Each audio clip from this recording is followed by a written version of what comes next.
ना, जिसमें अध्याय 10 है ना हम लोग पढ़े, उसमें से बहुत सारे कठिन शब्द निकले। मैंने सोचा कि उन सारे कठिन शब्दों को अपने कृष्णपट अर्थात श्यामपट पे अच्छे तौर से लिखकर आप लोग को समझाएं। इसी कारण से मैं उसको एक पॉइंट के तौर पे एक टॉपिक का नाम कर दिए, जिसका नाम है महत्वपूर्ण बिंदु, और आपका पाठ का नाम है ध्वनि। क्या नाम है? ध्वनि, जिसे इंग्लिश में हम लोग साउंड कहेंगे। क्या कहेंगे? साउंड कहेंगे, है ना। उसमें से आपको टॉपिक बनाए महत्वपूर्ण बिंदु, उसमें से बहुत सारे बिंदु आपको कृष्ण पट पे अर्थात श्यामपट पे लिख डाले। आइए चलते हैं वीडियो को देर न करते हुए, है ना, शॉर्ट में अपने पॉइंट पे। पॉइंट नंबर आपका फर्स्ट, जिसका नाम है ध्वनि। क्या नाम है? ध्वनि, है ना। तो कहने का मतलब है कि यदि आपसे कोई पूछेंगे कि ध्वनि क्या है, तो आप बता सकते हैं कि जो आपको सुन रहे हैं, जो आपको कोई बोल रहे हैं, उनसे जो आवाज निकलती है, जो आवाज आ रही है, चाहे आवाज घंटी का हो, चाहे आवाज घंटी का हो, चाहे आवाज आपका साउंड का हो, चाहे आपका आवाज मनुष्य का हो, चाहे कोई भी चीज का आवाज हो, आवाज ही क्या होता है? ध्वनि होता है। आवाज ही क्या होता है? ध्वनि, है ना। अब आता दूसरा बात है, दूसरा आपका है कंपन। क्या है? कंपन। तो मैंने पहले बताया कि आवाज जो उत्पन्न होती है, जो ध्वनि जो उत्पन्न होती है, वो कंपन से होता है। किससे होता है? कंपन से। किससे होता है? कंपन से। आपको ध्वनि और उत्पन्न कर सकते हैं, है ना, पीट कर सकते हैं, रगड़ कर सकते हैं, है ना, लेकिन इन सारे चीजों में उत्पन्न क्या होता है? कंपन। क्या होता है? कंपन, है ना। क्या होता है? कंपन। चलिए अब आते हैं पॉइंट नंबर 3। कंपायमान वस्तु है ना। कंपायमान वस्तु है वैसा वस्तु जिनसे कंपन उत्पन्न होती है, उसको हम लोग कहते हैं कंपायमान वस्तु। जैसे इसमें बहुत सारा आपको एग्जाम्पल में लिख डाले हैं, जैसे ढोल है, नगाड़ा है, तबला है, झाल है, हारमोनियम है, घंटी है, तनाडोर है, पैड है, सितार है, करताल है, ये सारे के सारे आपको कंपायमान वस्तु हैं। इतना ही नहीं, बहुत सारे कंपायन वस्तु हैं। इसी कारण से मैंने क्या लिखा है? इत्यादि। मतलब इतना ही, ये नहीं सोच लेना कि सर इतना ही लिखे हैं तो इतना ही कंपायमान वस्तु है, नहीं, बहुत सारे कंपायन वस्तु हैं, है ना। इसी कारण से वैसे शॉर्ट में क्या लिखती है? इत्यादि, है ना। चलाते हैं पॉइंट नंबर 4। पॉइंट नंबर 4 में आपका है वाद्य यंत्र। मतलब कहता है कि वाद्य यंत्र कि आपको सीधे देखिए, आपको लिख दे रहे हैं कि संगीत में प्रयुक्त होने वाला यंत्र जिससे ध्वनि उत्पन्न होता है, उन सारे यंत्र को क्या बोलेंगे? वाद्य यंत्र। क्या बोलेंगे? वाद्य यंत्र, है ना। मतलब संगीत में जो यंत्र संगीत को सही करेगा, उसमें अच्छा आवाज लाएगा, जिससे ध्वनि उत्पन्न होगी, उन सारे यंत्रों को क्या बोलेंगे? वाद्य यंत्र। क्या बोलेंगे? वाद्य यंत्र। जैसे वाद्य यंत्र में मैंने इसमें लिखे कंपायमान वस्तु में, है ना, जितना भी सारे वाद्य यंत्र होंगे वो सारे के सारे क्या होंगे? कंपायमान वस्तु होंगे। जैसे कंपायमान वस्तु में जो हम आपको एग्जांपल दिए, वही आपका वाद्य यंत्र का भी एग्जांपल है। जैसे वाद्य यंत्र में आपको पूछेगा कि बहुत सारे वाद्य यंत्र का नाम बताएं, तो आप बता सकते हैं, बांसुरी बता सकते हैं, ढोलक बता सकते हैं, हारमोनियम बता सकते हैं, नगाड़ा बता सकते हैं, है ना। ये सारे के सारे क्या है? कंपायमान वस्तु है, क्या? वाद्य यंत्र वस्तु है ना। चले आते हैं point number 5। Point number 5। Point number 5 में आपका है वाक् तंत्र। क्या है? वाक् तंत्र, जो मनुष्य के कंठ पर पाए जाते हैं, मनुष्य के कंठ के सतह पे पाए जाते हैं, कंठ के बगल में ही पाए जाते हैं। मैंने पहले भी बताया था कि मनुष्य के जो वाक् तंत्र होते हैं, उसको हम लोग वॉइस बॉक्स बोलेंगे या लाइनिंग्स बोलेंगे। क्या बोलेंगे? लाइनिंग्स। यहीं से हम लोग को जो होते हैं आवाज उत्पन्न होते हैं, जहां से आवाज उत्पन्न होते हैं उसको हम लोग क्या कहते हैं? लाइनिंग्स। क्या कहते हैं? लाइनिंग्स। चलिए अब आ जाते हैं पॉइंट नंबर 6। पॉइंट नंबर 6 में आपका है वाक् तंतु। तो वाक् तंत्र में धागा के जैसी संरचना होती है।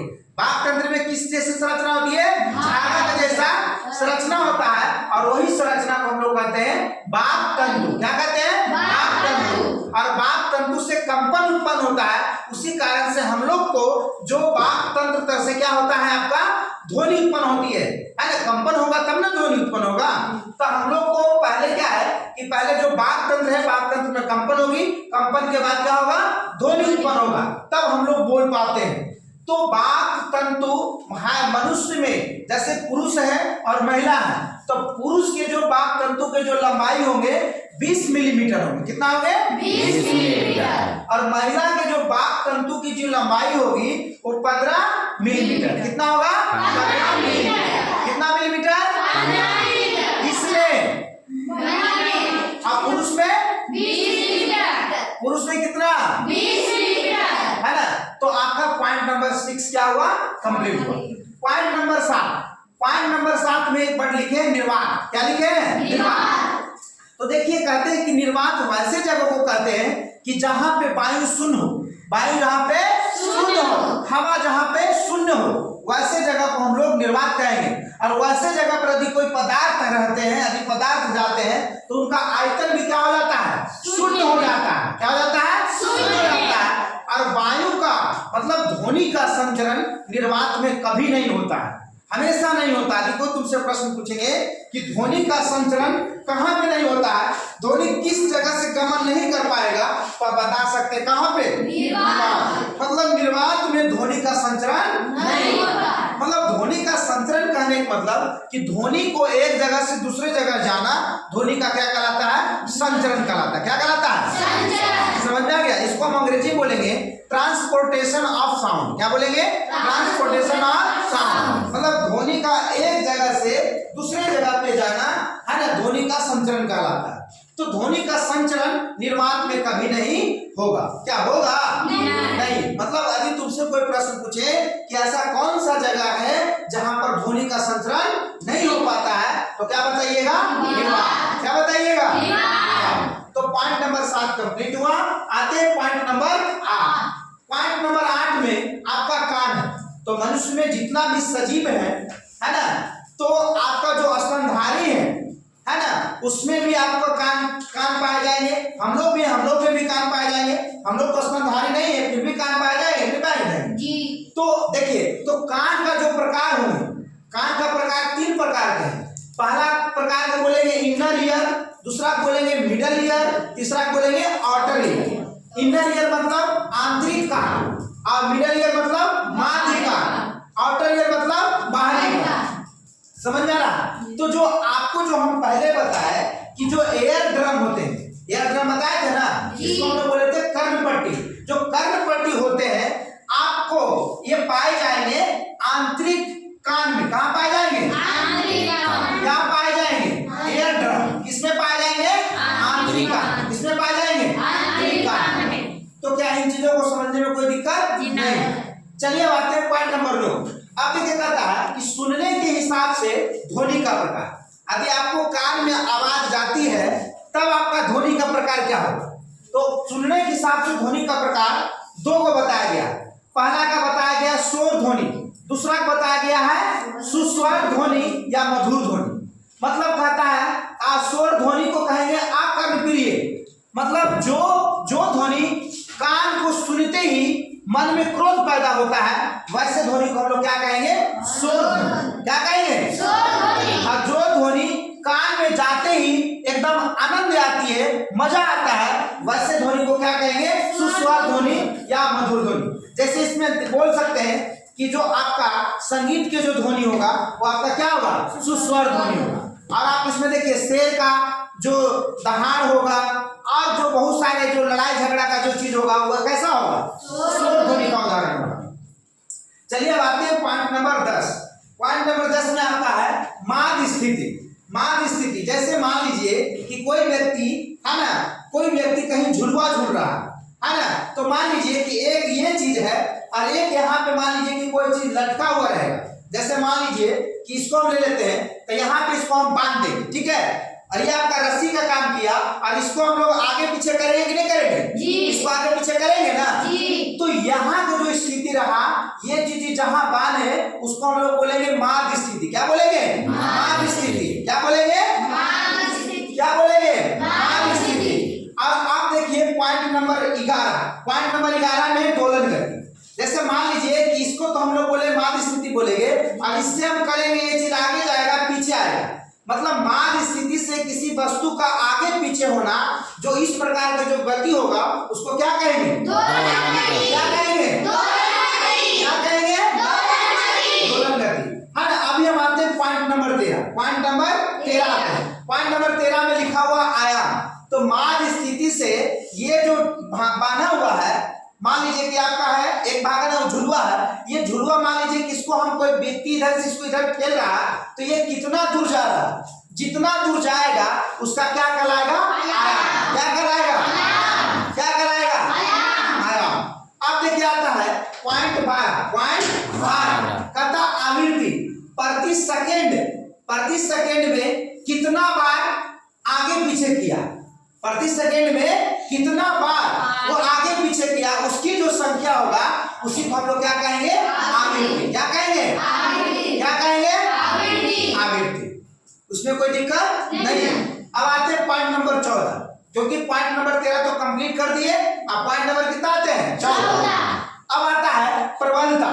प्रबलता का काम है, ध्वनि का जो प्रबलता होता है उसका काम है कि ध्वनि में तीक्ष्णता है ना, इसका काम है कि ध्वनि तीक्ष्णता है कि नहीं है ना। तो इसका जो प्रबलता है वो आपका निर्भर किस पर करेगा? आयाम पर। किस पर करेगा? आयाम पर। यदि आयाम को हम बढ़ाएंगे तो प्रबलता भी बढ़ेगा। आयाम को बढ़ाएंगे तो प्रबलता क्या होगा? बढ़ेगा। यदि आयाम को हम लोग दुगना करेंगे तो प्रबलता 4 गुना होगा। कितना होगा? 4 गुना। आयाम को यदि हम तिगुना करेंगे तो प्रबलता 9 गुना होगा। कितना होगा? 9 गुना। कितना होगा? 9 गुना। यदि आयाम को 4 गुना करेंगे तो प्रबलता 16 गुना होगा। कितना गुना होगा? 16 गुना। तो प्रबलता जो होगा किस पर डिपेंड करेगा? आयाम। किस पर डिपेंड करेगा? आयाम पर। आयाम पर। चलो आ जाते हैं पॉइंट नंबर 15। तो कहता पॉइंट नंबर जो 15 है, ये जो आपका तारा तत्व है, वो तारा तत्व बताता है कि ध्वनि आपकी मोटा है या पतला। कौन निर्धारण करता है? तारा तत्व। कौन निर्धारण करता है? तारा तत्व। तारा तत्व। यदि आपका तारा तत्व जो है डिपेंड करता है किस पर? तारा तत्व डिपेंड करेगा आवृत्ति पे। किस पर डिपेंड करेगा? आवृत्ति से। यदि आवृत्ति को बढ़ाएंगे तो तारा तत्व भी क्या होगा? बढ़ेगा। आवृत्ति को घटाएंगे तो तारा तत्व क्या होगा? घटेगा। घटेगा। तो मतलब तारा तत्व का मतलब हुआ कि आपका ध्वनि को मोटा और पतला पहचानने में क्या करेगा? मदद करेगा। कौन मदद करेगा? तारा तत्व, जिसको अंग्रेजी में हम लोग पिच बोलेंगे। क्या बोलेंगे? PITCH है ना, अंग्रेजी में इसको हम लोग पिच बोलते हैं। अब देखिए आता है पॉइंट नंबर 16।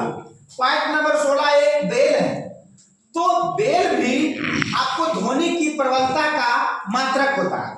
बेल भी ध्वनि की प्रबलता का क्या होता है? मात्रक। और बताया जाता है कि एक बेल बराबर 10 डेसिबल के बराबर होता है। अभी कोई पूछेगा कि एक बेल बराबर कितना डेसिबल, तो कितना डेसिबल? 10 डेसिबल। मतलब एक बेल बराबर 10 डेसिबल। इसको हम लोग शॉर्ट में बी लिखते हैं। अब आते हैं पॉइंट नंबर 17। पॉइंट नंबर 17 में आपका है डेसिबल। तो डेसिबल भी आपको ध्वनि की प्रबलता का मात्रक ही है। ध्वनि की प्रबलता का क्या है? मात्रक है। ऐसे कह सकते हैं कि बेल के 10वें भाग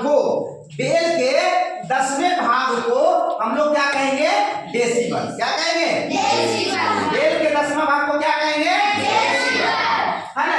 तो आप कह सकते हैं कि जो आपको बताया बेल और डेसिबल, ये भी ध्वनि की प्रबलता का ही एसआई यूनिट है।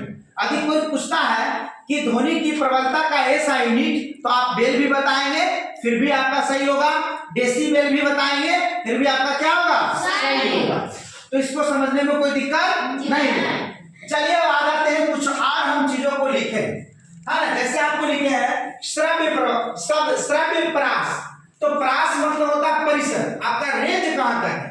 तो श्रव्य प्रास है कि जो भी मनुष्य है वो 20 HZ से लेकर 20,000 HZ तक की ध्वनिया को सुन सकते हैं। कौन सुन सकते हैं? मनुष्य। तो कहता श्रव्य प्रास मतलब 20 हर्ट्ज से लेकर 20,000 हर्ट्ज तक का होगा, उसको हम लोग बोलेंगे श्रव्य प्रास। क्या बोलेंगे? श्रव्य प्रास, है ना। अब देखिए कि श्रव्य प्रास के अनुसार से ध्वनि को, है ना, 3 भाग में बांटा गया। पहला दिया गया श्रव्य ध्वनि, दूसरा बोला गया अश्रव्य ध्वनि, तीसरा बोला गया प्राश्रव्य ध्वनि, है ना। तो श्रव्य ध्वनि जो मनुष्य सुन सकता है उसको हम लोग बोलते हैं श्रव्य ध्वनि। तो मनुष्य कहां से कहां सुन सकता है? 20 हर्ट्ज से लेकर 20,000 हर्ट्ज के बीच के जो ध्वनियां होगा उसको क्या कर सकता है? सुन सकता है। तो इसी कारण इसको हम लोग बोलेंगे श्रव्य ध्वनि। क्या बोलेंगे? अब देखिए आता दूसरा एक है अश्रव्य ध्वनि। एक क्या है? अश्रव्य ध्वनि जो मनुष्य नहीं सुन सकता है, या तो 20 हर्ट्ज से कम ध्वनि को मनुष्य नहीं सुन सकता है और 20,000 हर्ट्ज से अधिक ध्वनि को मनुष्य नहीं सुन सकता है। क्या सुन सकता है? नहीं सुन सकता। तो 20 हर्ट्ज से कम जो ध्वनि रहेगा उसको हम लोग बोलेंगे अश्रव्य ध्वनि। क्या बोलेंगे? और जब 20,000 हर्ट्ज से अधिक ध्वनि रहेगा उसको हम लोग बोलेंगे प्राश्रव्य ध्वनि। क्या बोलेंगे? क्या बोलेंगे? कहीं कहीं किताब में आपको 20,000 हर्ट्ज को शॉर्ट में 20 kHz लिखाएगा। क्या लिखाएगा? 20 kHz। के का मतलब होता है किलो और किलो का मतलब होता है 1000। कितना होता है? 1000। जैसे आपको कोई पूछता है कि 1 kg बराबर कितना किलोग्राम, तो क्या बताते हैं? 1000। क्या बताते हैं? 1000। तो है ना, इसको समझने में कोई दिक्कत नहीं हुआ। चलिए अब आ जाते हैं और लिखे। अभी आपसे कोई पूछता है कि आवृत्ति का एसआई यूनिट, आवृत्ति का एसआई यूनिट, तो आप बता सकते हैं हर्ट्ज। क्या बता सकते हैं? हर्ट्ज या सेकेंड इनवर्स। हर्ट्ज या सेकेंड इनवर्स। इसका फार्मूला होता है, इसका फार्मूला होता है 1/T। 1/T मतलब आपका आवृत्ति का सूत्र हुआ। यह आवृत्ति का सूत्र है कि आपको पूछेगा आवृत्ति का सूत्र, तो आवृत्ति का सूत्र बराबर बोलेंगे 1/T अर्थात 1/समय, 1/समय अर्थात 1/आवर्तकाल, 1/आवर्तकाल, है ना। आवृत्ति को शॉर्ट में हम लोग छोटा एक से सूचित करेंगे। क्या कैसे सूचित करेंगे? छोटा एक। तो क्या आपको आवृत्ति का मिल गया? तो अभी आवृत्ति का ऐसा यूनिट याद करना है तो बताइए कि एक तो एक रह जाएगा, लेकिन समय का ऐसा यूनिट क्या होता है? सेकेंड। क्या होता है? सेकेंड। इसी कारण से इसको हम लोग क्या लिखे हैं? Second inverse. और एक सेकेंड इनवर्स बराबर होता है 1 Hz। एक सेकेंड इनवर्स बराबर क्या होता है? 1 Hz। इसी कारण से हम लिखे हैं कि आवृत्ति का ऐसा यूनिट हर्ट्ज या सेकेंड इनवर्स होता है। मतलब जहां पे 1 सेकेंड इनवर्स है वहां बराबर क्या है? 1 हर्ट्ज के बराबर है। और हर्ट्ज आपका वैज्ञानिक का नाम है। किसका था? वैज्ञानिक। इसी कारण ने आवृत्ति का ऐसा यूनिट का नाम हर्ट्ज रखा गया। चलिए आ जाते हैं आयाम का ऐसा यूनिट। तो आयाम भी एक प्रकार का दूरी है। जो दूरी का ऐसा यूनिट होता था वही आपका आयाम का ऐसा ही यूनिट होगा। तो आयाम का ऐसा यूनिट क्या होगा? दूरी का भी ऐसा यूनिट क्या होता था? अब देखिए आता है ध्वनि की प्रबलता का ऐसा यूनिट। तो ध्वनि की प्रबलता का ऐसा यूनिट क्या होता है? डेसिबल, है ना। डेसिबल या डेसिबल, है ना। और हम क्या बोले थे कि बेल भी कर सकते हैं। क्या कर सकते हैं? बेल भी कर सकते हैं। मतलब ध्वनि की प्रबलता का ऐसा यूनिट डेसिबल या बेल, दोनों किसका यूनिट है? ध्वनि की प्रबलता का, है ना। अब आता है कोई प्रश्न पूछेगा कि प्राश्रव्य ध्वनि कौन कौन जीव जंतु उत्पन्न करता है? तो देखिए कुत्ता, व्हेल, डॉल्फिन, चमगादड़, टोड और चूहा। और आपका उल्लू है। उल्लू जो आपका है ये भी आपका क्या करता है? प्राश्रव्य ध्वनि को क्या करता है? उत्पन्न करता है या सुनता है। कौन सुनता है? उल्लू वगैरह। ये जितना भी हम एग्जाम्पल में लेते हैं सारे के जीव जंतु आपको प्राश्रव्य ध्वनि सुन सकते हैं, इनको कोई दिक्कत नहीं होगा। अब देखिए कुछ और पॉइंट में लिखे। यदि आपका है ना 80 डेसिबल से अधिक ध्वनियां है ना, 80 डेसिबल से 80 डेसिबल की ध्वनि या उससे अधिक, या 80 डेसिबल की ध्वनि, है ना, की ध्वनि या उससे 80 डेसिबल से क्या होगा? अधिक के जो ध्वनि होगा आपको मनुष्य के लिए क्या होगा? हानिकारक एवं कष्टदायक होगा। तो कहने का मतलब कि 80 डेसिबल से नीचे की ध्वनि मनुष्य के लिए फायदेमंद होगा और उससे ज्यादा होगा तो उसको कष्टदायक होगा और हानिकारक होगा, है ना। एक और वर्ड इसमें था आपका ध्वनि प्रदूषण। तो बोले थे कि ध्वनि में जो आपका प्रदूषण होगा, प्रदूषण का मतलब उसमें अवांछनीय ध्वनि, जो ध्वनि बहुत खराब होंगे तो वैसे ध्वनि से हम लोग को क्या होगा? ध्वनि प्रदूषण होगा। जी। ध्वनि के गुण में गिरावट होगा तो ध्वनि प्रदूषण कैसे होगा? बहुत सारे गाड़ियां हैं, उद्योगों, फैक्ट्रियां हैं, है ना, बहुत सारे चीज है, इसी कारण से क्या होगा? ध्वनि प्रदूषण होगा। तो ध्वनि प्रदूषण को बचाने के लिए हम लोग क्या करेंगे? अगल बगल में बहुत सारे पेड़ को लगाएंगे, कम शोरगुल करेंगे, है ना, कारखाने में जो काम बहुत ज्यादा हो रहा है उसको कम करेंगे, है ना, तो ध्वनि प्रदूषण क्या होगा? घटेगा, है ना, घटेगा, जिससे हमारी क्षति नहीं हो पाएगी। चलिए, और बहुत सारे इसमें चीज लिखे थे, लेकिन अब इतना ही तक छोड़ते हैं। लेकिन अभी एक चीज और है, ध्वनि का संचरण। तो हम बताए थे कि ध्वनि का संचरण सबसे ज्यादा ठोस में, उससे कम द्रव में, उससे कम गैस में। अभी कोई पूछेगा कि ध्वनि का संचरण को बढ़ते क्रम में लिखिए या घटते क्रम में लिखिए, तो क्या आप नहीं लिख देंगे? लिख देंगे ना? लिख देंगे ना? और ध्वनि के चाल सबसे ज्यादा जो होता है आपका लोहा में। किसमें होता है? लोहा के बाद स्टील में। लोहा के बाद स्टील में। जैसे हम बताए थे कि प्रकाश की चाल सबसे अधिक कहाँ होता है? निर्वात में। कहाँ होता है? निर्वात में। उसी प्रकार से ध्वनि का सबसे अधिक जो चाल होता है लोहा में, उसके बाद इस्पात में। कहाँ होता है? इस्पात में। चलो अब छोड़ देते, कोई दिक्कत